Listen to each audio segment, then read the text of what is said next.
Bonjour frères et sœurs en Christ, nous faisons cette nouvelle vidéo pour parler de la confession, l'importance de se confesser et de révéler toutes les choses négatives que nous avons faites dans notre vie. Examinons tout ceci.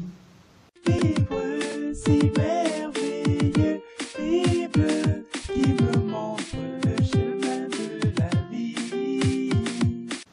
Frères et sœurs en Christ, la Bible dit en Luc 12, 2, il n'y a rien de caché qui ne doive être découvert, ni de secret qui ne doivent être connus. Donc, nous voyons dans ce passage que Dieu nous fait comprendre une chose.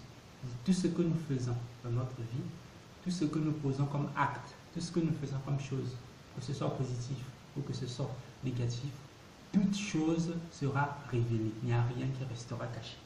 Dans ce but, le Seigneur lui-même nous recommande dans Matthieu chapitre 5, versets 23 à 24, disons au nom du Seigneur Jésus-Christ, si donc tu présentes ton offrande devant l'autel et que là tu te souviennes que ton frère a quelque chose contre toi, laisse là ton offrande devant l'autel et va d'abord te réconcilier avec ton frère.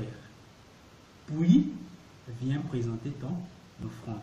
Donc le Seigneur nous fait savoir quoi? Que lorsque tu as un différend, lorsque tu as un problème qui te pèse sur le cœur, que tu as commis quelque chose envers quelqu'un et que tu ne t'es pas encore confessé envers cette personne-là, lorsque tu viens vers Dieu, quand tu te souviens que tu as un problème avec quelqu'un, donc va d'abord résoudre le problème avec celui qui est visible, celui que tu peux toucher, celui à qui tu peux parler directement. Tu vas, tu lui poses le problème, tu lui dis non, frère, voici ce que j'ai fait de négatif contre toi, pardonne-moi. Et une fois que tu as obtenu son pardon, ou pas obtenu son pardon, parce que ça ne dépend pas de toi, mais ça dépend de lui, à ce moment-là, tu seras en paix avec Dieu. Qu'il accepte de te pardonner ou qu'il n'accepte pas de te pardonner, tu seras en accord avec Dieu, parce que tu as fait le nécessaire pour dévoiler ce qui était caché. Tu as exposé ce qui était caché. Et c'est exactement ça que Dieu attend de nous. C'est-à-dire, tout ce que nous avons fait de négatif ne doit pas rester caché. Pourquoi? Parce que le dernier jour, lui, il viendra pour exposer ce qui est caché, pour révéler ce que les gens ont caché. Et ce qui nous empêche souvent de révéler ce que nous avons caché, c'est la honte. C'est-à-dire, on a honte, on a peur de ce que les gens vont penser de nous, on a peur de ce qu'un tel va penser de nous, de ce que cette personne-là, quand il va découvrir ce que j'ai fait derrière son dos, ce que j'ai fait contre lui, ce que j'ai fait comme erreur, ce que je n'ai pas, là où je n'ai pas obéi à notre contrat, comment il va réagir, comment il va prendre ça, comment, peut-être qu'il va me couper ceci, peut-être qu'il ne va plus me donner de l'argent s'il me donnait. Donc, il y a beaucoup de choses derrière tout ça qui font en sorte que nombreux des chrétiens, nombreux des enfants qui veulent réellement aller vers Christ choisissent de se taire. Et le problème justement c'est celui-là. Lorsque tu choisis de te taire, ça veut dire que ce que tu as commis comme acte, ça veut dire c'est comme si tu le cautionnais. C'est comme si tu étais d'accord avec ça. Lorsque le Seigneur nous recommande d'exposer ces choses, c'est pourquoi? Parce qu'il y a deux cas. Il y a d'un côté le Seigneur Jésus-Christ qui veut qu'on soit clair et que tout ce que nous avons fait soit visible. Mais de l'autre côté, il y a le diable qui veut que ce que nous avons fait de négatif, qu'on le cache, parce que ça nous appartient à nous. C'est comme si on devait le soustraire et échapper aux conséquences négatives de ce qu'on a fait. Donc, il y a ces deux cas, il y a ces deux camps. Donc, selon le camp où tu te situes, selon la décision que tu prends, tu te situes soit dans le camp du Christ, soit dans le camp du diable. Et c'est souvent une grande barrière dans la vie de beaucoup de chrétiens. Souvent une grande barrière dans la vie de beaucoup de chrétiens qui les empêche d'évoluer, qui les empêche d'effectuer certaines choses. Nombreux courent dans des églises, derrière des pasteurs pour qu'on prie pour eux parce qu'ils n'arrivent pas à se marier, nombreux parce qu'ils n'arrivent pas à travailler, parce qu'ils n'arrivent pas à faire ceci. Mais ce point-là est un point qui est essentiel dans la vie d'un chrétien. C'est-à-dire que lorsque tu as vécu, lorsque tu découvres Christ, lorsque tu t'efforces maintenant de marcher de la manière que Christ veut, tu verras qu'il y aura un certain nombre de choses. Malgré toute ta volonté que tu vas mettre, tu n'arrives pas à en sortir parce que le diable te retient. Et souvent, l'une des portes, l'une des barrières qui est très grande où le diable te retient, c'est la confession. Parce que tu n'as pas encore exposé certaines choses négatives qui sont en toi. Tu les as gardées, tu les as cachées. Tu dis, ça c'est mon péché. Je ne veux pas que les gens sachent ça. Je ne veux pas avoir honte. Je ne veux pas me séparer de telles choses. Les biens matériels comme que je donne, je bénéficie à cause de ce mensonge-là. Je ne veux pas les lâcher. Et c'est pour ça que le diable continue à te maintenir dans certaines choses négatives. Donc, faisons confiance à Jésus-Christ qui nous demande de demander d'abord pardon. Quelle que soit la personne et quel que soit ce que tu lui as fait, va le voir, demande-lui pardon. Tu as volé de l'argent, tu as fait ceci, va le voir, demande-lui pardon. C'est ce que Jésus-Christ nous recommande. Pourquoi? Parce que les choses que nous faisons, les choses que nous avons fait en dehors de Christ, avant de connaître Christ, avant de découvrir sa parole et de savoir comment marcher, nombreuses des choses là sont très très négatives. Et ce n'est pas au hasard. Le diable nous connaît depuis le départ. Et souvent, il nous pousse à faire des choses qui vont nous bloquer. Parce qu'à partir du moment que tu as découvert Christ, le diable entre en combat avec toi. Que tu le saches, que tu ne le saches pas. Il t'attaque de toutes les manières possibles. Il te met des pièges, il te tend des pièges. Et toutes ces choses-là, pour sortir de ces trous et de ces pièges, c'est là où le Seigneur nous demande de les exposer. Donc, moi, dans cette vidéo, ce que je vais faire, j'ai essayé de lister un certain nombre de choses très honteuses et très négatives que j'avais faites dans ma vie avant que je ne comprenne exactement où Christ voulait en venir, avant que je ne comprenne qu'est-ce que c'était la parole et quelles sont les exigences de Christ. J'avais un certain nombre de choses négatives, très négatives que j'avais faites et que j'avais aussi du mal à exposer, que j'avais du mal à dire à ceux qui étaient victimes, à ceux qui subissaient ou à ceux contre qui j'avais une dent. Je n'arrivais pas à le dire. Mais c'est justement pour ça que le diable me retenait et m'a empêché d'avancer d'une certaine manière. Donc ici, je donne l'exemple pour les frères, pour que les gens puissent comprendre, c'est-à-dire pour donner une sorte d'exemple, pour montrer, pour dire que quand tu montres ce que toi tu as commis, d'une certaine manière, tu encourages ceux qui ont fait les mêmes genres de choses que toi à exposer ce qu'ils ont fait, à avoir le courage de dire, à avoir le courage de parler, afin que leur vie aussi puisse être améliorée et que Christ puisse rentrer encore et encore dans leur vie et que chaque chrétien puisse se rapprocher encore plus de Jésus-Christ. Nous devons avoir le courage d'exposer tout ce que nous avons eu à faire de négatif. Donc j'ai essayé de lister ici un certain nombre de choses que j'ai faites dans ma vie qui étaient vraiment honteuses et que j'avais vraiment du mal à avouer et qui me retenaient dans une sorte d'esclavage devant le diable et qui m'empêchaient d'avancer encore plus vers Jésus-Christ. Tous les efforts que je faisais pour me rapprocher de Jésus-Christ étaient en vain et je semblais comme bloqué quelque part, je n'arrivais pas à me rapprocher encore plus de lui. C'est notre vie sur terre, c'est en tout et pour tout du rapprochement, c'est-à-dire nous rapprocher encore plus et encore plus, toujours plus de Jésus-Christ jusqu'à atteindre la stature parfaite qu'il attend de nous, jusqu'à ce qu'on soit capable de réaliser ce qu'il a dit que nous devons réaliser, de marcher sur les serpents et les scorpions, de guérir les malades, de soigner les maladies, tout ce que lui il a dit, pour le réaliser, nous devons nous rapprocher et rapprocher et rapprocher, encore et encore toujours plus de lui, afin que nous puissions être dans la même position de lui que lui, et faire de la même position que lui, et faire les mêmes choses que lui il a faites sur cette terre. Si Jésus-Christ a parlé, il a dit, voici les signes qui accompagneront ceux qui auront cru. Donc, ils chasseront des malades, ils guériront des maladies, ils imposeront les mains aux malades, les malades seront guéris. Tout ce que Jésus-Christ a dit que nous devons faire. Donc, pourquoi ça ne se réalise pas? Parce que nous ne sommes pas dans la même position que lui, et nous sommes restés coincés à un certain niveau. Nous sommes restés à une certaine distance de lui. Nous ne sommes pas arrivés jusque là où lui il est. Jésus-Christ avait dit à ses disciples, vous serez baptisés du même baptême que moi. Ça veut dire que les Paul, Pierre, Jean, Matthieu, les autres ont été baptisés du même baptême que Jésus-Christ. Ils ont subi le même baptême que Jésus-Christ. On a voulu les mettre à mort, on a voulu les assassiner. Pourquoi? Parce qu'ils essayaient de sauver les gens, parce qu'ils essayaient de ramener les gens vers Dieu. Et c'est là où ils se sont retrouvés dans la même position que Christ. Et Christ, lorsque tu te retrouves dans la même position que lui et que tu acceptes de subir, de souffrir pour les autres, il te donne ce qu'il a promis, parce qu'il a fait une promesse. Et la promesse, c'est que tu te retrouves dans la même position que lui, tu as la même gloire qu'il avait, tu fais les mêmes miracles qu'il a fait. Et c'est pour ça que nous devons toujours nous efforcer, nous rapprocher encore plus et encore plus de lui. Donc, pour ne pas vous faire attendre longtemps, je vais d'abord prendre un autre passage qui est dans Apocalypse, chapitre 12, versets 10 à 11. Disons au nom du Seigneur Jésus-Christ, et j'entendis dans le ciel une voix forte qui disait, maintenant le salut est arrivé, et la puissance et le règne de notre Dieu et l'autorité de son Christ, car il a été précipité, l'accusateur de nos frères, celui qui les accusait devant notre Dieu jour et nuit. Ils l'ont vaincu à cause du sang de l'agneau et de la parole de leur témoignage. Et ils n'ont pas aimé leur vie jusqu'à craindre la mort. Donc ce que nous allons prendre ici et méditer un peu dessus avant de rentrer dans notre témoignage, c'est ils, c'est-à-dire les chrétiens, les serviteurs de Dieu, ils ont vaincu le diable à cause du sang de l'agneau, premièrement, et deuxièmement, à cause de la parole de leur témoignage.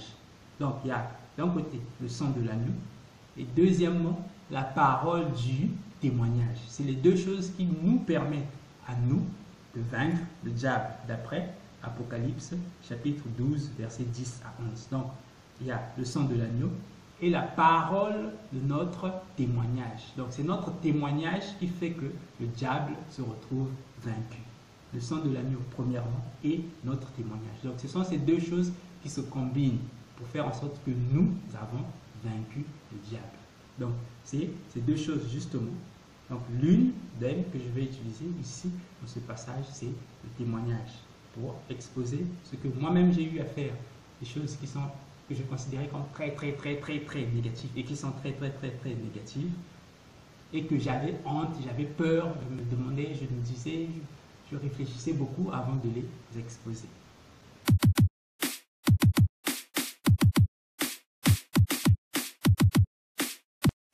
Nous allons commencer par la première chose. Donc la première chose, parmi les choses que je considérais comme très négatives et que je ne voulais pas exposer, que je ne voulais pas parler et je ne voulais pas que les gens sachent.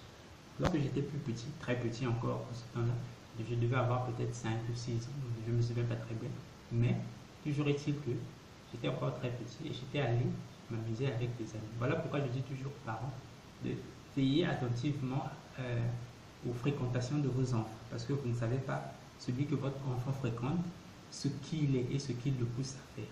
Donc ce jour-là, je m'amusais avec des amis, deux, donc petit frère et grand frère, ils vivaient dans la même parcelle, donc on s'amusait dans la parcelle.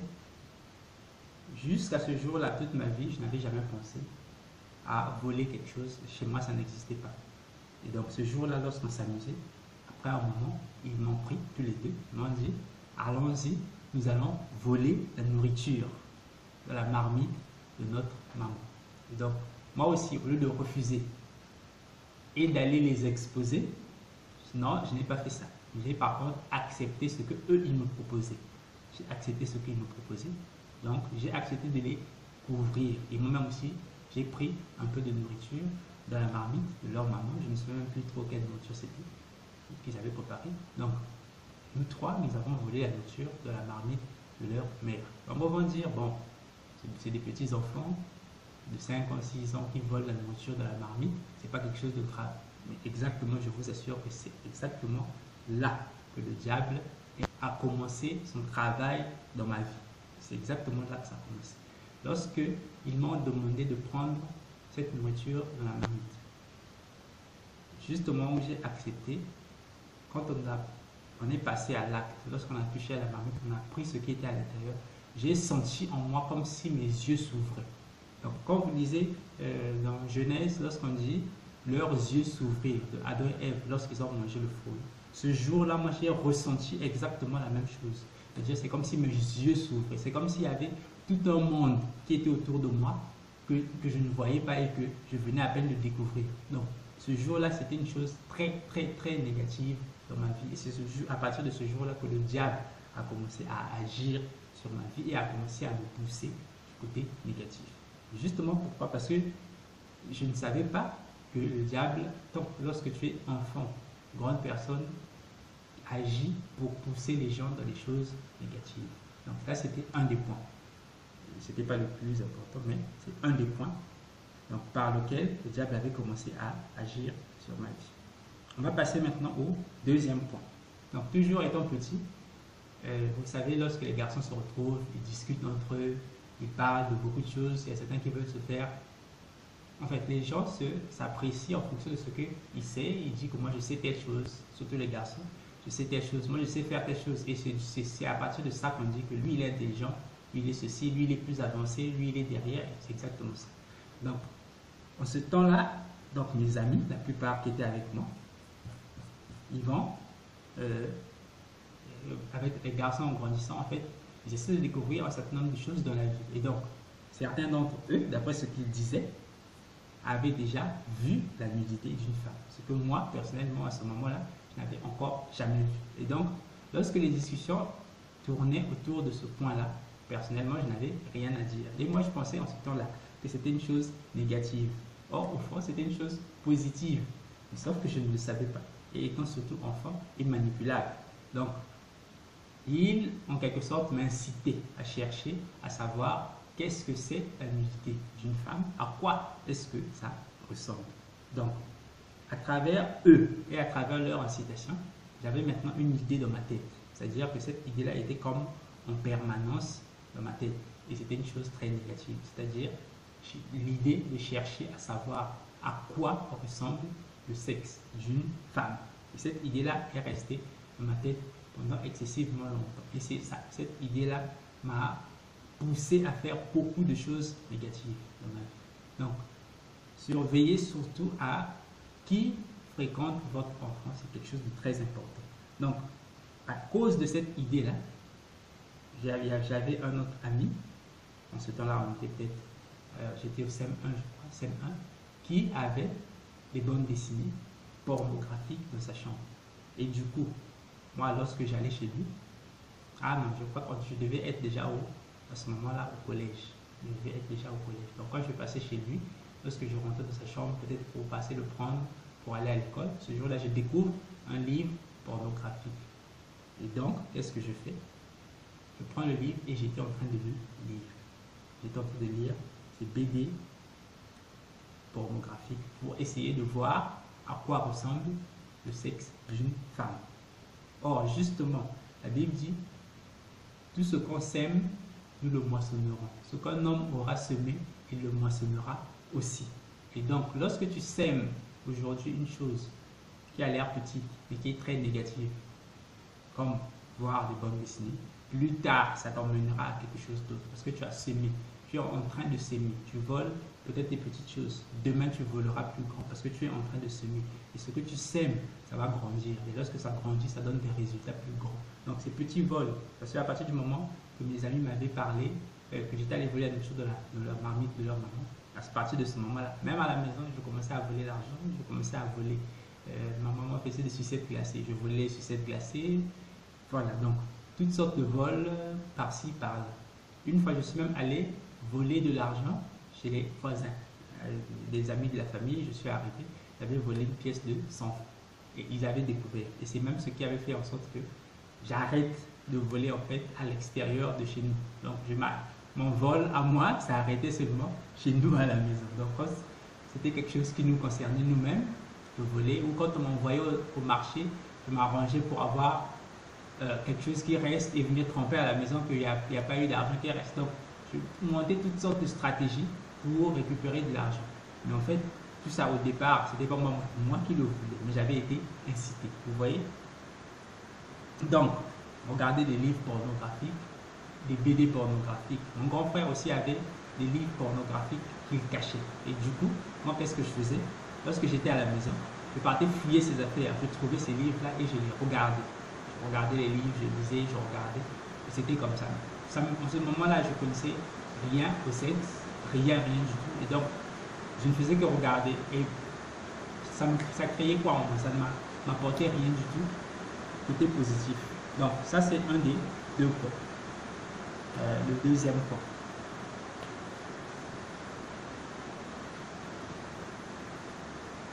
Voilà. Troisième point, nous allons passer au troisième point. Le troisième point, c'est lié aux jeux vidéo.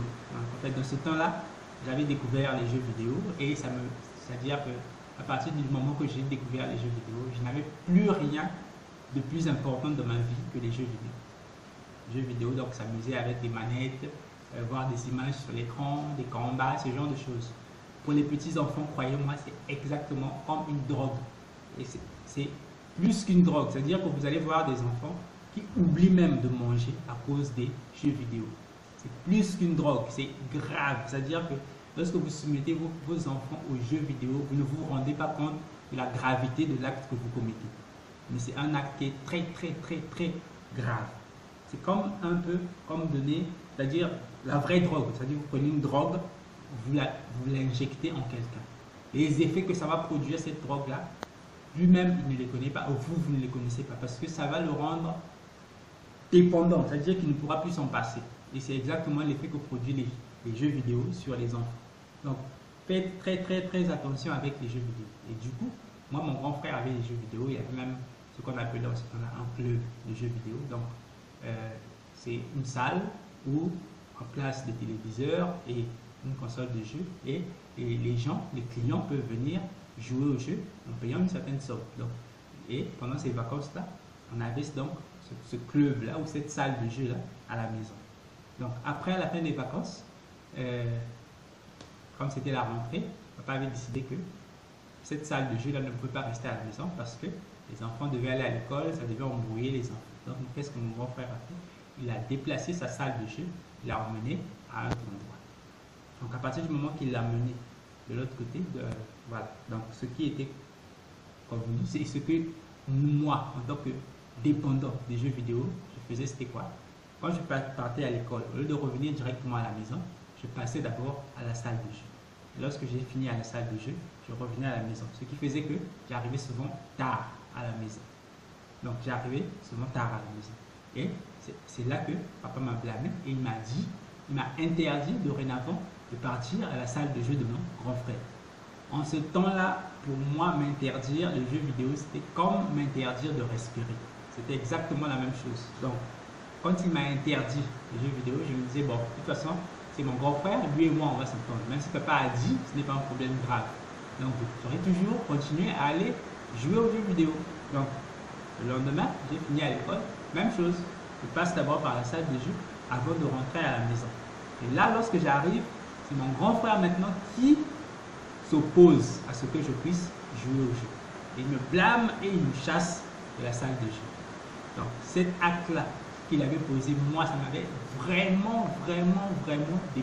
J'étais encore petit, je devais avoir peut-être 14-15 ans.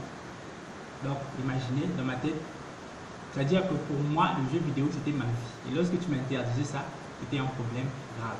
Et justement, comme mon frère m'avait interdit ça, d'une manière radicale, sans possibilité de faire demi-tour, à ce moment-là, dans mon cœur, je me suis mis à haïr mon grand frère. Je me suis mis à haïr mon grand frère à tel point que je suis même allé jusqu'à souhaiter sa mort, la mort de mon propre grand frère. De mon propre grand frère, celui que je suis, donc celui qui vient avant moi.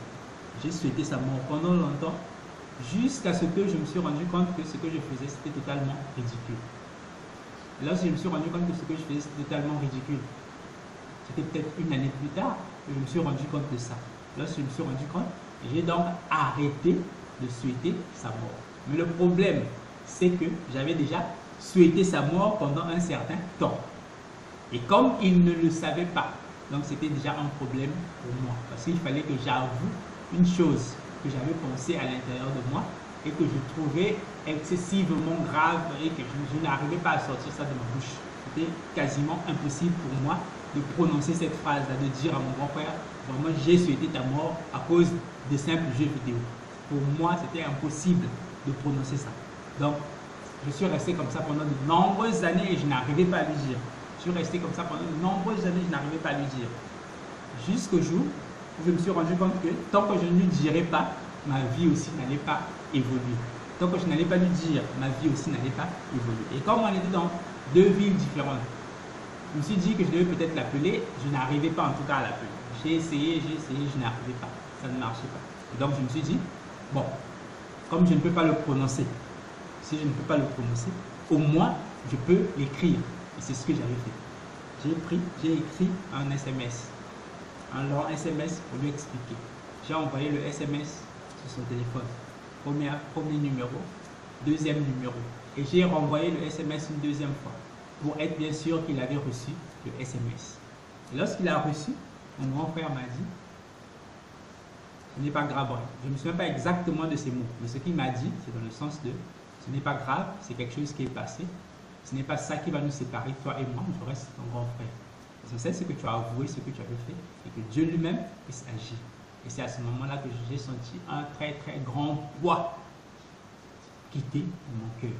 Donc, tout ce que vous avez de négatif, tout ce que vous avez fait de négatif, que vous considérez comme grave, que vous n'arrivez pas à prononcer, c'est ça en fait qui bloque certaines choses dans votre vie. C'est ça qui bloque votre évolution. C'est ça qui bloque un certain nombre de bénédictions que Dieu veut vous donner dans votre vie parce que vous n'arrivez pas à l'avouer. Lorsque vous allez l'avouer, c'est comme si vous preniez votre vie, vous la mettez entre les mains de Jésus-Christ. C'est-à-dire que vous vous séparez de ce monde. C'est-à-dire que vous considérez le monde comme rien du tout. Et c'est à ce moment-là que Jésus-Christ aura totalement la main mise sur votre vie et pourra faire ce que lui veut. C'est-à-dire les plans de bonheur que lui il a prévus pour vous. Donc, toutes ces choses que vous avez fait de négatif, n'hésitez pas. N'hésitez pas. Je sais que avec la manière dont on se considère et qu'on se voit, on a beaucoup de peur, on a beaucoup de honte par rapport à ce qu'on a eu à faire. Mais je vous encourage à trouver une manière d'exposer ce que vous avez fait. Donc ici, c'était l'un des points. Donc, c'était la mort de mon grand frère. Point numéro 4. Le point numéro 4, c'est avec l'évolution, c'est-à-dire que plus j'ai avancé, après, je me posais toujours des questions sur le sexe féminin, le sexe de la femme, à quoi ça ressemble. Donc, cette incitation-là que les gens avaient mise en moi, ça ne s'arrêtait pas. Ça continuait toujours. Ça continuait toujours à m'inciter à faire des choses négatives, à essayer de savoir, de découvrir à quoi ça ressemble, à quoi c'est ceci, à quoi c'est ceci. Et malgré le fait que j'avais regardé des revues, des livres pornographiques avec des images bizarres, oui, mais en fait, c'est comme si tu t'es soumis à un esprit. Lorsque tu te soumets à un esprit, tu n'es pas maître, ce n'est pas toi qui commence, ce n'est pas toi qui dis bon, maintenant je suis satisfait, j'arrête. Non, cet esprit-là te demandera toujours et tu vas toujours continuer. Regardez vous-même celui par exemple qui se soumet à la cigarette, celui qui se soumet à la drogue, à l'alcool. Est-ce qu'ils arrivent à arrêter facilement? Non, non, parce que ce n'est pas lui qui est maître, ce n'est pas lui qui commande, mais c'est cet esprit-là auquel il s'est soumis, c'est celui qui le commande. Et il doit être délivré de cet esprit-là. Donc tu ne seras pas délivré de cet esprit-là, ça ne s'arrêtera pas. Donc moi aussi, dans l'incitation que j'avais eue à rechercher à quoi ressemble le sexe d'une femme, c'était plutôt des bêtes, des choses bêtes. Mais c'est ça qui m'incitait toujours à faire des choses négatives. Donc ce jour-là, j'ai un oncle qui vivait dans un quartier un peu plus éloigné que lui. Et du coup, il n'y avait personne qui devait rester à la maison. Ce jour-là, il n'y avait personne qui devait rester à la maison. Et donc, il sortait. Et il fallait que ma petite cousine, c'est-à-dire maintenant, petite, elle a peut-être 4 ans, 3 ans de moins que moi. Donc, elle devait rester, c'est-à-dire elle devait rester seule. Et comme il ne peut pas rester seule à la maison, donc mon oncle va me prendre et il va me demander d'aller là-bas chez lui pour dormir avec elle. Et donc, pour moi, comment dire, c'est comme j'ai toujours voulu savoir quelque chose, à quoi ça ressemble, tel. Et donc, c'est comme si tu me mets en présence d'une chose que je n'arrivais pas à voir toute ma vie. Et voilà, tu me laisses en présence. Donc, du coup, pour moi, ça m'était présenté comme une occasion. Je dis, ah bon, je vais profiter pour savoir à quoi ça ressemble, à quoi c'est. Donc, c'est ce jour-là que j'arrive, je suis resté avec ma cousine jusqu'à ce que, au moment où elle s'est endormie, il y avait 2 chambres, donc elle dormait dans l'une des chambres et moi dans l'autre. Voilà. Donc au moment où elle s'est endormie, je ne sais pas quel genre de courage j'avais eu ce jour-là. Donc je suis venu vers elle et j'ai essayé de, comment dire, de faire baisser sa culotte, justement parce qu'elle avait une culotte jean, essayer de faire baisser sa culotte pour voir à quoi son corps ressemble pendant qu'elle était endormie. Malheureusement, je n'ai pas pu faire exactement ce que je voulais, mais ce que j'avais fait déjà, j'avais inséré ma main dans sa culotte. Donc, vous voyez vous-même ce que je veux dire. J'avais inséré ma main. Et après, j'ai eu honte. En fait, je m'attendais à ressentir d'autres sensations que je n'ai pas ressenties. Du coup, après, j'ai eu honte. Je suis reparti dormir. Donc, c'est là que ça s'était arrêté. Et cette situation-là, j'avais du mal à l'avouer. J'avais du mal à l'avouer. Donc, il y a beaucoup de choses que nous faisons qui sont négatives. Que nous faisons parce que nous sommes incités, que nous faisons parce que nous n'avons pas voulu respecter, nous ne connaissons pas la parole de Dieu, nous ne connaissions pas la parole de Dieu, nous ne savons pas quelles exigences et quels effets négatifs ça pouvait nous produire, et quel blocus on était en train d'introduire dans notre vie. Donc toutes ces choses-là, c'est par d'une certaine manière ignorance qu'on les faisait. Et donc les exposer, c'est sortir de l'enfermement, c'est-à-dire sortir de l'enfermement, c'est exposer ces choses. Donc ça, c'est un autre des points. Voilà. Un autre point. Bon, ça c'est lié au vol. Lié au vol. À un moment, j'étais, comment dire, en position. Et mon père me confiait un certain nombre de responsabilités.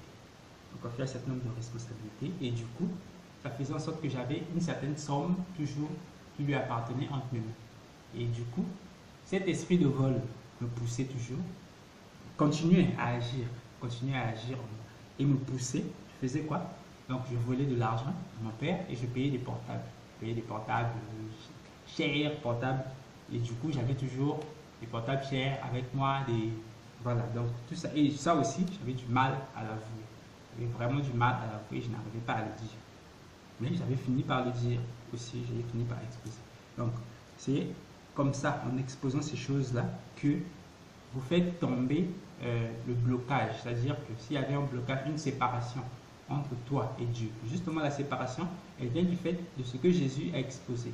Lorsqu'il dit, si tu te souviens que tu as un problème avec ton frère, va d'abord te réconcilier avec ton frère et ensuite tu pourras te réconcilier avec Dieu. Donc, ça commence d'abord par le frère, celui qui est visible, celui que tu vois, celui que tu peux toucher. C'est par lui que ça commence. Or, justement, lorsque tu refuses d'aller vers lui, quand tu vas vers Dieu, chez lui, il va bloquer parce que tu n'étais pas encore réconcilié avec celui qui est visible, celui que tu vois. Et c'est par lui que tu dois commencer normalement. Et c'est cela aussi qui bloque la réconciliation de certaines personnes avec Dieu. C'est ça justement. Donc, voilà. Donc, voler l'argent pour acheter des portables. Un autre point, voilà. Pendant la période, l'adolescence, c'est-à-dire que la puberté, justement, les hommes se comportent d'une certaine manière. Il y a ce qu'on appelle, il y a un moment qu'on appelle, assez spécial, qu'on appelle la crise d'adolescence. La crise d'adolescence où les gens font des choses parfois bizarres. Il y a beaucoup d'hommes qui se comportent comme des filles. Il y a beaucoup de filles qui font des choses vraiment terribles. Et pendant cette période, bon, moi personnellement, je n'étais pas averti et je ne connaissais pas ça. Donc du coup, lorsque ça m'est arrivé, j'ai trouvé ça bizarre. Je ne savais pas qu'est-ce qui me poussait. Mais je me dis aussi que c'est d'une certaine manière parce que, en quelque sorte, j'avais mis ma sexualité entre les mains du diable. Et quand le diable te gère et t'impose un certain nombre de choses, je ne me rends pas compte. Je ne crois pas que tout le monde soit obligé de passer par ce genre de choses. Et donc, en ce moment-là, dans la parcelle où on vivait, j'avais mon père, ma mère, mes frères, mes sœurs, et il y avait mes tantes, mes oncles, ma grand-mère de la même parcelle. Donc, mes tantes et leurs enfants, voilà, les oncles et leurs enfants, donc il y avait beaucoup de gens dans la parcelle. Donc, dans l'une des chambres, il y avait, voilà, ma tante était dans l'une des chambres. Et du coup, elle avait avec elle des livres pornographiques. Lorsqu'elle était absente, je faisais quoi? Je partais souvent dans sa chambre, je fouillais pour trouver où est-ce qu'elle avait caché ses livres. Et donc, en fouillant souvent dans ce sac pour trouver où est-ce qu'elle avait caché ses livres, ce jour-là, je tombe à un endroit, elle avait mis ses sous-vêtements, donc des sous-vêtements féminins. Slip, cycliste, je ne sais pas comment on appelle ça, cycliste, vêtements cyclistes, ce genre de vêtements. Comment on appelle ça encore? Maillot de bain, voilà, ce genre de choses. Je ne sais pas qu'est-ce qui me prenait, je ne savais pas si c'est un esprit ou quoi. Donc lorsque je suis tombé dessus, sur ces sous-vêtements-là, ça, comment dire, ça m'attirait et ça m'excitait. Et ça me poussait à faire quoi? À porter ça, donc des sous-vêtements de femme. Et c'est pendant, je suppose, c'est pendant ce qu'on appelle la crise d'adolescence. Voilà, la crise d'adolescence. Donc, je faisais quoi? Je prenais certains de ces sous-vêtements, je les cachais, et ensuite, je les mettais sous mes vêtements. Donc, je les portais et je sortais avec. Je me retrouvais dans une zone où il n'y a presque personne qui passe, des ruelles un peu éloignées, des ruelles un peu. Et à ce moment-là, je retirais mes vêtements, les vêtements d'homme, et je marchais avec des vêtements de femme, comme ça. La réalité. Donc, je ne sais pas qu'est-ce qui me prenait, mais c'est ça. Et du coup, ça aussi, j'avais du mal à l'exposer, à en parler, parce que je ne me rendais pas compte de ce qui se passait, je ne comprenais pas. Parce que ça s'est passé pendant une certaine durée. Je me sentais toujours incité à faire ça à tout le monde. Mais après un certain moment, pouf, ça avait disparu et ça ne revenait pas. Et c'est plus tard seulement que j'ai découvert qu'on appelait ça la crise d'adolescence, c'est-à-dire un moment où les garçons ont tendance à vouloir se comporter comme des filles, comme faire un certain nombre de choses bizarres, ou voilà, il y a toutes sortes de personnes qui font des choses, mais souvent à la fin, ils ont vraiment du mal à admettre. Donc ça aussi, c'était un des points que j'avais vraiment du mal à admettre. Porter des sous-vêtements féminins, des vêtements typiquement féminins, et se balader avec dans des endroits où il n'y a presque personne qui passe. Voilà, donc c'était un peu, ça c'est un autre des points. Voilà, donc on a atteint le dernier point. Le dernier point, c'est lorsque j'étais à l'université. Donc je me suis dit, bon, malgré tout ce que j'avais fait de négatif, malgré tout ce que j'avais fait de négatif, il y avait une décision quand même que j'avais prise, qui était bonne. Et la décision, en fait, c'était de ne pas connaître de femme avant le mariage. Cette décision-là, je l'avais prise seule. Bon, seule, pas tellement. Mais, en fait, comment dire, lorsque je voyais ce que mon grand-frère faisait, c'est-à-dire mon grand-frère a eu beaucoup d'enfants avant même de se marier avec une femme. Donc, moi, quand je voyais ça, ça me déplaisait vraiment. Et donc, je me disais que je ne pouvais pas accepter que tous les enfants de mon père puissent être perdus. Donc, je ne pouvais pas accepter ça. Je n'arrivais pas à accepter cette idée. Donc, je ne pouvais pas accepter ça. Je n'arrivais pas à accepter cette idée. Et du coup, qu'est-ce que je faisais? Je me disais, je ne vais pas connaître de femme jusqu'à mon mariage. Je vais attendre jusqu'au jour de mon mariage pour connaître une femme. Or, justement, le problème, c'est que lorsque tu prends une décision qui est bonne et qui est pour Christ, il y a quelqu'un qui est contre cette décision-là. Et c'est celui qu'on appelle le diable. Sauf qu'en ce temps-là, je ne savais pas exactement comment il agit, comment il envoie même ses agents pour essayer de te séduire et te détourner du chemin que toi tu as choisi, que tu veux, là où tu veux arriver. Donc, en ce temps-là, j'étais... voilà, j'avais eu une copine. Bon, avant même ça, il y a autre chose dans laquelle j'étais tombé, c'est la masturbation. Masturbation, c'est-à-dire se donner plaisir tout seul. Et ça aussi, c'est quelque chose que j'avais vraiment du mal à avouer, à dire, à en parler, à exposer. Je suis resté enfermé dedans pendant très longtemps. Pendant très longtemps. Et j'avais du mal à en parler. J'avais vraiment du mal à en parler. Mais toutes ces choses, tant que vous ne les exposerez pas, tant que vous n'en parlerez pas librement, tant que vous n'allez pas chercher une solution et dire ce que vous avez fait, le diable continuera à avoir une mainmise sur vous. Le diable continuera à avoir une mainmise sur vous. Et certaines choses dans votre vie ne pourront pas évoluer comme il faut. Certaines choses ne pourront pas se passer comme il faut. Parce qu'il y a une barrière qui est dressée et que vous n'arrivez pas à franchir. Donc, exposer ces choses, parler de ces choses négatives, c'est briser des barrières, c'est faire tomber des barrières et le diable sera en train de perdre son pouvoir sur votre vie. Donc, ça c'est un autre point, donc la masturbation. Maintenant, le dernier point, c'est voilà, celui-là. Donc, quand je suis arrivé à l'université, je me suis dit, nos parents, pour la plupart, se sont connus au moment où ils étaient à l'université. Donc, moi aussi, comme je suis maintenant à l'université, bientôt, peut-être que je vais commencer à travailler. Donc, du coup, c'est le moment d'avoir ma copine. Et donc, je cherchais des filles à qui faire une proposition pour être ma copine, voilà, accepter de rester avec moi. Donc, de venir avec moi. Le problème, c'est que je n'avais presque pas d'argent à ce moment-là. J'avais toujours les poches vides et donc, du coup, c'était une grosse barrière pour parler clairement à une fille et lui faire comprendre, lui faire accepter de devenir ma copine. Or, bon, pour moi, c'était une barrière. C'est-à-dire qu'avant même de venir, je voyais déjà ça comme un obstacle. Et ça m'empêchait souvent de me rapprocher de certaines sœurs, de lui dire ceci, de me rapprocher de telle sœur, de lui dire ceci. Autre chose, j'étais extrêmement timide.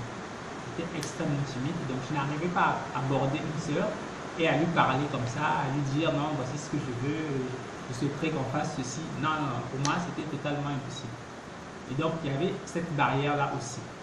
Et chaque fois que j'essayais de me rapprocher d'une sœur, parce que je l'appréciais bien, parce que c'était cette barrière-là qui faisait souvent qu'à la fin, parfois, j'ai bien apprécié la personne, mais je ne lui ai absolument rien dit. Donc, c'était une grande barrière. Mais sauf que je ne me rendais pas compte que parfois, c'était une protection. Dieu peut mettre une barrière. C'est-à-dire que tu arrives devant une personne, tu n'arrives pas à parler. Tu ne te rends pas compte, tu ne comprends pas qu'est-ce qui se passe. Mais tu n'arrives pas à parler. Mais c'est Dieu qui met cette barrière-là pour t'empêcher de commettre des bêtises. Ou parce qu'il sait très bien qui cette personne-là est. Et il veut t'empêcher de tomber dans de mauvaises choses. Donc, lorsque je suis arrivé à l'université, il y avait une amie avec qui j'étais, avec qui j'ai fini par me rapprocher vraiment. Et elle, en fait, elle avait quelque chose qui a permis que la relation puisse être possible avec moi. Elle, quand elle était avec son papa, il y a un certain nombre de choses, elle était comme moi, c'est-à-dire elle était timide. Il y a un certain nombre de choses qu'elle n'arrivait pas à dire à son père. Et du coup, comme elle n'arrivait pas à dire et qu'elle n'arrivait pas à parler, elle faisait quoi? Elle prenait par exemple une feuille, elle écrit.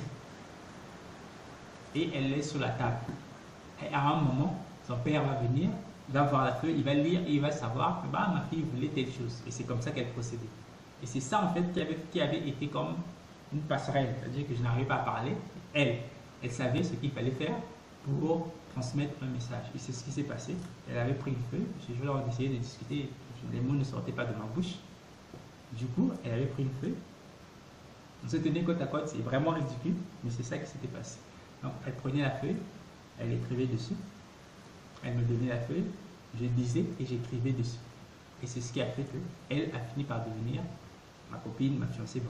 Au début, on avait exactement le calibre, c'est-à-dire le standard de Christ, c'est-à-dire attendre jusqu'à ce qu'on atteigne le mariage avant d'avoir des relations sexuelles. C'était ça notre objectif à tous les deux. Maintenant, il y avait une question qu'on se posait et que peut-être certaines personnes se posent encore. C'est jusqu'où peut-on aller sans désobéir à Christ? Qu'est-ce qu'on peut faire tous les deux? Est-ce qu'on peut s'embrasser? Est-ce que je peux la toucher ou sans arriver jusqu'au sexe? Donc c'est ce qu'on se posait comme question. Et du coup, on essayait de faire des recherches de la Bible. Donc on essayait de savoir qu'est-ce qui était permis. On avait souvent tendance à aller se promener. Il y a une zone à Brazzaville qui est réservée aux amoureux. Voilà. Donc cette zone-là, on allait se promener. Il y a une île où les gens vont souvent. Bon, la plupart des gens qui allaient dans cette île, ils allaient pour... C'est nombreux allaient là-bas, sauf que à ce moment-là, je ne savais pas encore. Nombreux allaient là-bas pour avoir des relations sexuelles avec leur copine. Et moi, je ne savais pas. Nous, on allait, on se promenait, on posait, voilà. Donc, souvent, qu'est-ce qui se passait? On va, on se promène, on s'assoit à un endroit où on est tous les deux seuls. Elle va s'asseoir sur mes genoux, on va poser. On a discuté et c'était comme ça à chaque fois. Jusqu'au jour où elle est partie, elle avait posé avec, soi-disant, son père spirituel. Son père spirituel. Il lui avait dit que si j'étais son fiancé, il n'y avait rien de négatif à ce qu'on puisse s'embrasser. Or, justement, cela est totalement faux. le fait d'embrasser une femme, c'est l'embrassement, c'est une partie du rapport sexuel. Le fait d'embrasser une femme, c'est une partie du rapport sexuel. Et c'est exactement ce qui s'est produit de négatif. C'est-à-dire que lorsqu'on s'est embrassé, elle et moi, à partir de ce moment-là, elle a été tellement excitée que c'est elle-même qui m'a poussé à ce qu'on arrive aux relations sexuelles. C'est elle qui m'a poussé à ce qu'on arrive aux relations sexuelles. Justement, qu'est-ce qui causait problème au fait que moi, en fait, je ne sentais rien. Parce que pendant la même période, je continuais à me masturber. Et donc, du coup, quand je me retrouve avec elle, c'est-à-dire tout ce qu'elle pouvait me faire, ça me disait rien du tout. Parce que vous savez qu'à la maison, j'avais fait telle chose, donc ce que elle me disait, ça me faisait rien du tout. Par contre, moi, quand je la touchais, ou que je l'embrassais, ou que je la mettais sur mes genoux, sur elle, ça réagissait. Et du coup, petit à petit, ce qu'on avait dit qu'on ne devait pas faire, nous sommes arrivés au point où elle désirait à ce que on tombe dans les relations sexuelles pour que notre relation évolue. Or, le problème c'est que, je me masturbais, donc moi ça ne me dérangeait pas que je reste comme ça, et que, voilà, donc, qu'on se passe de ça, et je lui cachais. Au début, je lui disais, mais après, à un certain moment, j'avais honte de venir chaque fois répéter la même chose, que je suis encore tombé. Je lui disais, j'avais honte, et du coup, après, je lui disais, puis je cachais. Et donc, nous sommes arrivés jusqu'au point où elle désirait avoir des relations sexuelles. On a commencé à se toucher, j'ai commencé à la déshabiller, découvrir son corps, jusqu'à ce que je commençais à lui faire des caresses.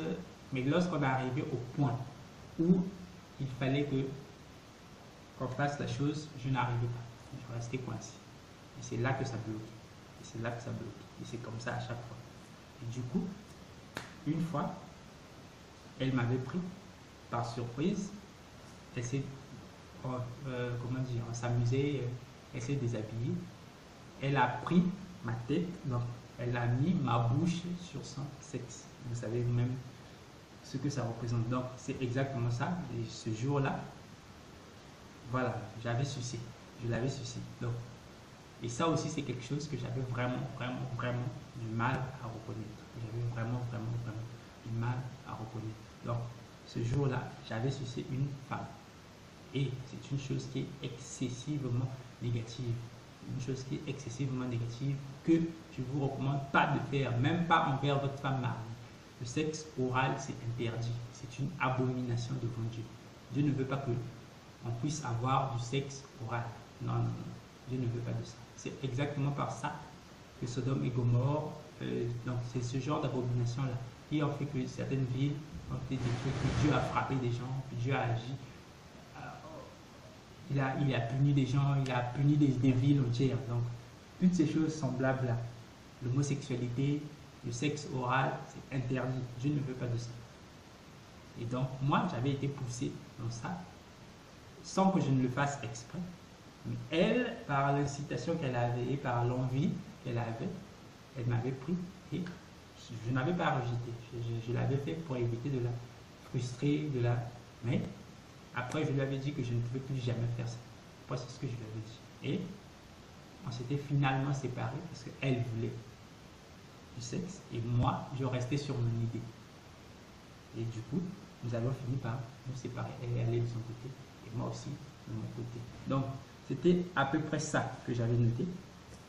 Et c'était ça, vous connaissez tous mes secrets maintenant, que je conservais au plus profond de moi et que j'avais vraiment du mal à avouer. J'avais vraiment du mal à avouer. Donc, moi aussi, je sais que peut-être que le diable vous a incité à faire des choses négatives. Peut-être que le diable vous a incité à faire des choses négatives. À travers ce témoignage, ce petit témoignage, parce que je n'ai pas parlé de tout, ce petit témoignage, ce que je veux faire, c'est vous inciter à dire à ceux à qui vous avez fait du mal, ah voici frère, je t'ai fait telle chose. C'est de vous inciter à parler ce que vous avez fait de négatif, de monstrueux, d'incendiaire, je ne sais pas quel autre adjectif employer, mais parlez-en, parlez et exposez ça. Exposez ça. C'est de cette manière-là que beaucoup de barrières, beaucoup des obstacles qui sont sur votre vie vont tomber et que votre vie va s'améliorer. Donc, c'est ce que j'avais à vous dire aujourd'hui. Que le Seigneur vous garde et vous protège. Que le Seigneur fasse tomber toutes les barrières qu'il y a dans votre vie et que vous puissiez vous rapprocher toujours plus de lui, afin que nous puissions vivre toutes les promesses et vivre la sanctification que Christ attend de nous, parce qu'il n'attend que ça. C'est nous qui devons faire notre part pour nous rapprocher de lui. Voilà pourquoi il dit, approchez-vous de moi, approchez-vous de lui, il s'approchera de vous. Donc, c'est lui, c'est-à-dire lui, il a déjà tout fait. Il ne reste que nous. Si tu n'es pas encore libre, ce n'est pas de la faute de Christ. Christ, il est déjà mort à la croix, il est ressuscité. Il avait déjà tout fait. Sa part, elle est déjà faite. Il n'y a que toi qui, c'est-à-dire c'est ta part qui reste à faire. Il n'y a que toi qui peux saisir sa main. Sa main, elle est là, elle est tendue, elle te regarde, elle t'attend. C'est toi qui dois la saisir, c'est-à-dire se rapprocher de lui, se soumettre à lui et faire ce que lui il attend pour que ta vie puisse évoluer, aller de l'avant et ressembler exactement à ce que Christ était. Parce que c'est ce qu'il attend de nous. Il a dit, il y a une promesse, une grande promesse, une promesse merveilleuse. Il dit, je leur ai donné la gloire que tu m'as donnée. C'est cette gloire-là que Christ nous a donnée, celle qui est à lui. C'est celle que lui, il nous a donnée. Celle que son Père lui a donnée. Lui, il nous redonne la même. Et c'est à nous de faire le nécessaire pour nous rapprocher de lui, pour nettoyer nos cœurs, pour nettoyer tout ce qui est de négatif en nous et nous approcher. Comme il a dit dans la Bible, dans Apocalypse, ils ont nettoyé leur robe dans le sang de l'agneau. Le sang de l'agneau est disponible. C'est à nous de venir nettoyer nos robes à l'intérieur de ce sang-là. Donc, rapprochons-nous de Christ. Éloignons-nous de tout ce qui est négatif. Ne négligeons rien. Tout ce que tu sais que c'est négatif, tout ce dont tu as parlé, on t'a dit et que tu as compris que c'est négatif, lâche ça, lâche tout. Et tu verras que Christ lui-même va s'accomplir dans ta vie. Et tu verras que l'adversité va augmenter. Plus tu vas lâcher des choses, plus tu seras en train de déposer des charges, de lâcher toutes choses négatives que tu as en toi. Plus tu verras l'adversité va se lever. Parce que le diable ne veut pas que tu arrives jusque là où Christ était. Et le diable sait que lorsque tu vas arriver à ce point-là, il ne pourra rien faire en toi parce que tu n'auras plus rien de lui en toi. Et donc, c'est pourquoi il y a des barrières, des difficultés, des obstacles, des attaques, toutes sortes de choses négatives pour t'empêcher d'arriver jusque là où Christ était. Et voilà pourquoi nombre des pasteurs sont des faux pasteurs, enseignent des évangiles truqués. C'est-à-dire qu'on te laisse être habillé sexy, on te laisse t'habiller comme ceci, on te laisse faire telle chose, sortir avec des femmes avec qui tu n'es pas marié. On te laisse faire ça pour éviter que tu puisses avoir la gloire que Christ veut te donner. Pour éviter que tu puisses avoir cette gloire-là. Le diable n'est pas content lorsque quelqu'un a découvert le nom de Christ. Voilà pourquoi il va même envoyer des gens qui vont se faire passer pour des pasteurs, mais en fait, ils ne sont pas du tout. Donc, c'est à nous de nous rapprocher de Christ. La Bible, nous l'avons. Lisons notre Bible, méditons notre Bible, demandons à Dieu de nous éclairer. Et afin que nous puissions toujours nous approcher de lui. C'est un combat. Et dans ce combat-là, Christ est avec nous. Et nous sommes plus que vainqueurs en celui qui nous a aimés. Que Dieu vous garde et vous aide à prendre toutes les décisions qui s'imposent pour votre vie. La Bible dit, recherchez la paix avec tous et la sanctification sans laquelle personne ne verra le Seigneur. C'est la sanctification que nous devons rechercher en toutes choses. Que Jésus-Christ vous garde et Dieu vous bénisse. Vivre si